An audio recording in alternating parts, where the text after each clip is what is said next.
Hi guys, I'm Ivory and today I'm going to be doing a 2-day wear test on the Wet n Wild Barefocus Tinted Hydrator. I'll be showing you how this applies initially and then checking in throughout the day to show you how it wears. For anyone that's new, I have oily and acne prone skin, so a lot of my wear tests are catered towards people with similar skin types. So if you find that this review is helpful, I will link up in the cards a playlist of all the other foundations that I've reviewed. And I've reviewed a lot, like over 45 at this point. We have reached 6,000 subscribers. In fact, we're actually closer to 7,000 subscribers, which is crazy to me. This channel has honestly brought me so much joy and I hope that I can bring some joy to you. So thank you for supporting the channel. It really means a lot to me and I hope you stick around. All right, so let's actually review this now. So the Tinted Hydrator, this is what it will look like. It comes in a squeezy tube. The shade that I got is tan medium deep. Originally, I got medium tan and I realized that it was too light and the undertone was off. It wasn't anything. It looked like they got the shade a little bit too light, but then there was no undertone whatsoever. It wasn't warm, it wasn't cool, it wasn't pink, it wasn't golden, olive,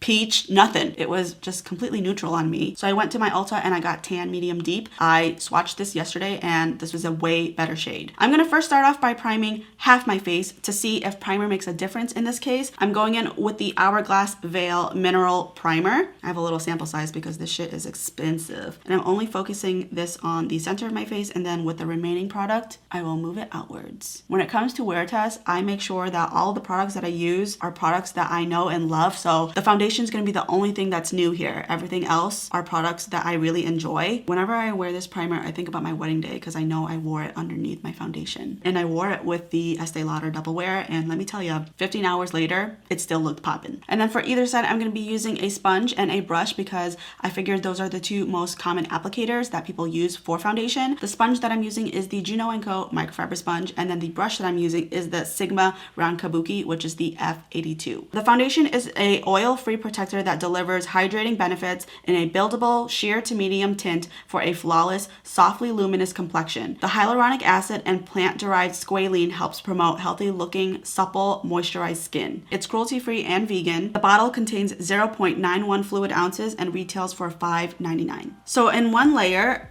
is there a difference with the sponge and the brush? I feel like they're equal. Usually one applicator gives more coverage than the other, and in this case, I don't see a difference. I feel like they gave equal amounts of coverage. As you can see, the first layer, very sheer. It kind of just canceled out the redness a little bit. There's still redness going on. It just evened it out a little bit throughout the face, but you can still see my imperfections peeking through. That's fine. I expected that. It said sheer to medium, so far it's holding up to that. I'm gonna go ahead and add a second layer to see how it builds up.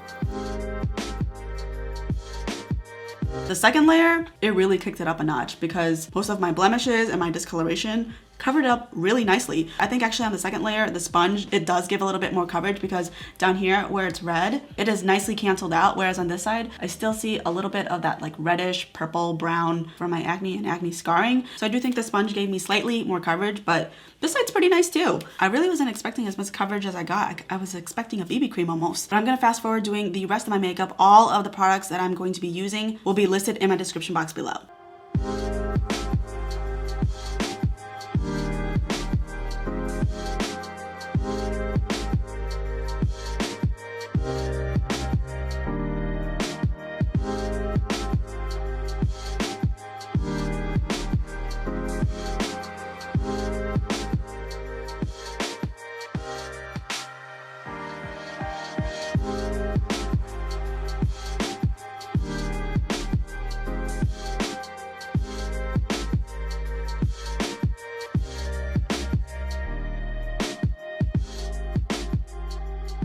All right, so the rest of my makeup went flawlessly over the foundation. I'm still really surprised how much coverage I was able to get out of the second coat. It's awesome because if you just want a very sheer coverage, the one layer is enough. But if you really want that extra coverage to cancel out your acne and stuff, the second layer really does a good job of coverage without it being extra cakey. But as you know, first impressions mean very little. More importantly, what matters is how it actually wears over time. That is it for now. I will check in at the halfway point and I will be in natural lighting to show you how it's wearing. All right, we are officially over 5 hours in. This natural lighting isn't the best because today it is rainy, the sun is not out. We'll have to make do because Mother Nature makes the calls, not me. Guys, this foundation, I am loving how it's wearing right now. Look at my nose. It's not broken up at all. Nothing is separating. It is flawless. My cheeks look really smooth as they can be with acne and texture. Right here on my smile line, I'm starting to see a very faint line. It really doesn't look that bad. I always like to focus on the center of my face because honestly, the outer perimeters of my face and my cheeks, they're very easy to please. Usually whatever foundation I put on, it will handle it just fine. These little areas, the center of my face, that is what determines whether or not I like a foundation or not. On my chin, there's no separating, no cracking.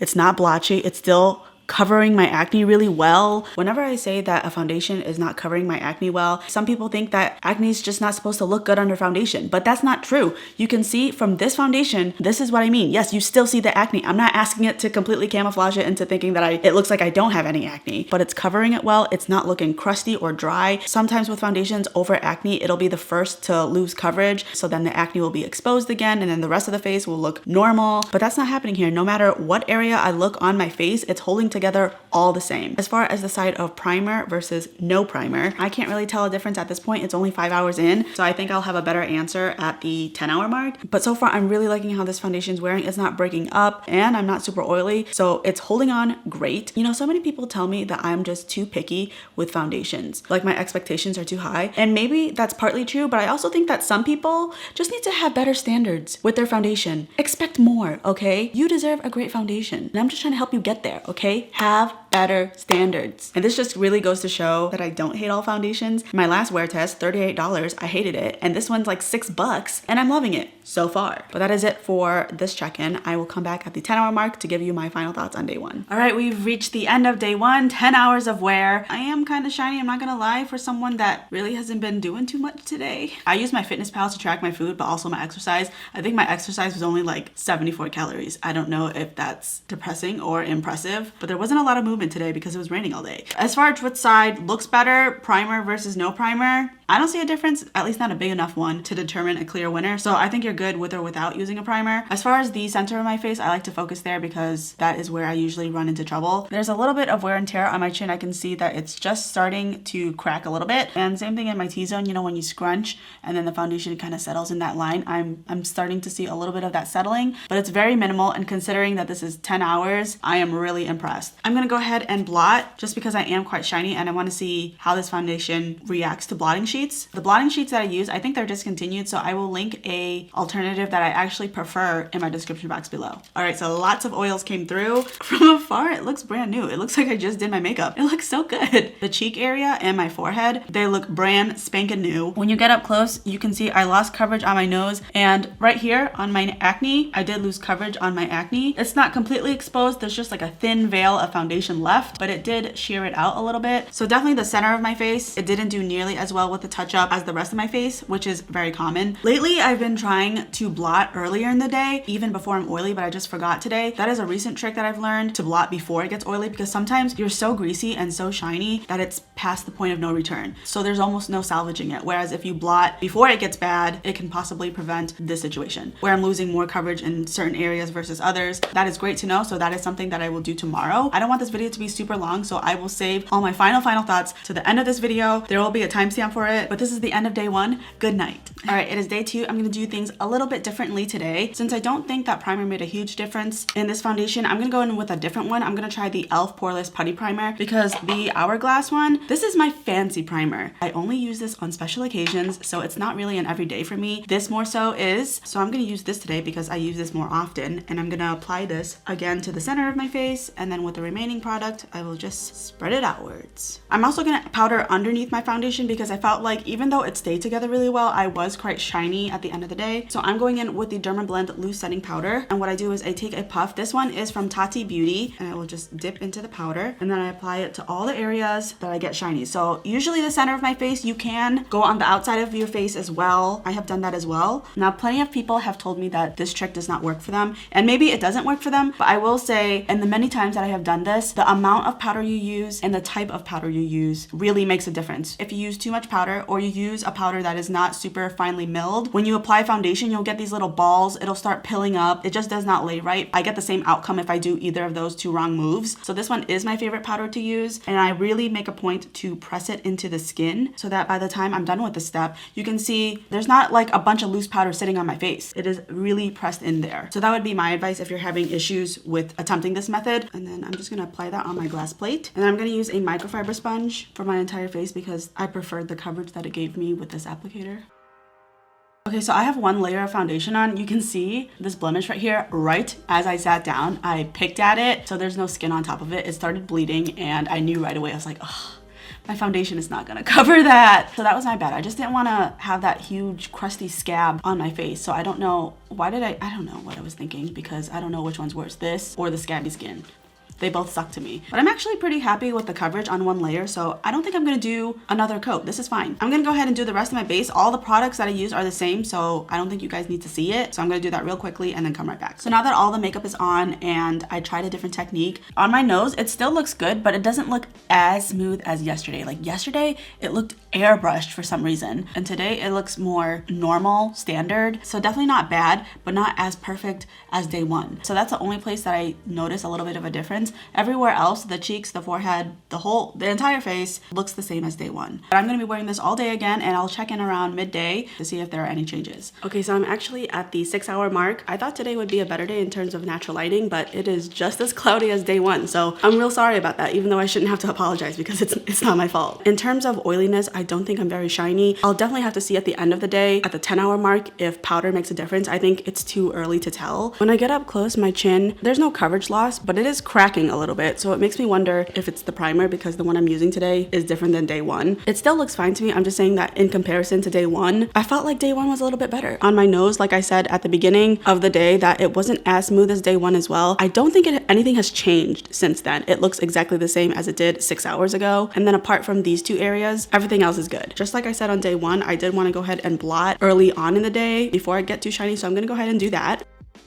So I went ahead and blotted. And another nice thing about blotting earlier rather than before you get super shiny is that you're less likely to have product transfer onto the sheets. As you can see, there's really no foundation transfer. It's just oil. And I can see it on my face too. The foundation didn't rub off on my nose nearly as much as it did last time at the 10-hour mark. And that goes for the rest of my face as well. There really isn't any foundation that's missing on any specific part of my face. That is it for this check-in. I will come back at the 10-hour mark to give you my final thoughts on this product. We have officially made it to 10 hours. I can absolutely tell that at the end of the day today, I am a lot less shiny than I was on day one. So if you have this foundation or just any foundation and it's looking real greasy on you at the end of the day, or it's just getting too oily too soon, try putting powder underneath and see if it makes a difference. And I'm sure that also blotting was also a factor of why I look way less shiny than I did on day one. So hopefully doing either or both of those tricks will help you look like me in terms of not being oily. I mean, it's not like blotting will turn you Asian. My nose looks really good. It's all staying together. There's nothing breaking up. On my chin around the 6-hour mark, I said that it was starting to crack a little bit.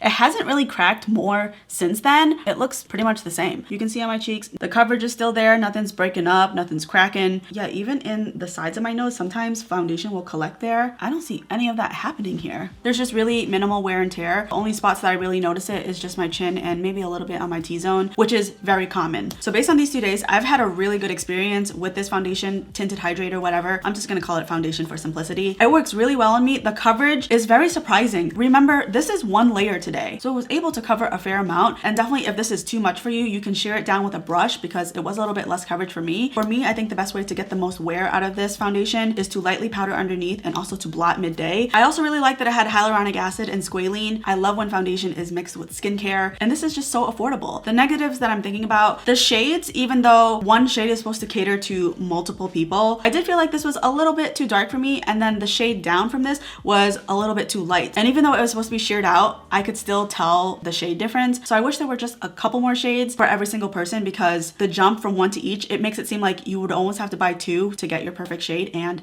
I hate doing that. I don't do that. So even though one shade is supposed to cater to like 3 to 5 people, they can definitely do some improvement with the shade range, because this is tan, medium, deep. I am never in the deep category. I'm always medium to light medium or medium tan. So that just gives you an idea of how the shade range is kind of lacking. That's honestly only the real negative that I have for you. So I really enjoyed this product. I know that Fenty is coming out with a similar type product. It's called the Ease Drop Blurring Skin Tint or something like that. I will be reviewing that one next. It comes out tomorrow. So I'm just giving you a little taste, a little sneak peek of the next upcoming videos. I am going to do a 2-day wear test on that one. And then I would love to compare that foundation with this one because there's a huge price difference. So those are the next videos that I'm going to do. That is it for this video. I hope that you enjoyed and it was helpful for you. If it was, don't forget to give it a thumbs up and feel free to comment down below what other foundations you'd like me to try. And please remember that as of 2019, I am cruelty free. I know I use products that may not be cruelty free. That is simply because I'm using them up. So if you have any suggestions, which I welcome, please make sure that at the very minimum, they are cruelty free. And lastly, if you haven't already, please consider subscribing. I would love to see you come back. Thank you so much for watching. I'll see you in my next one.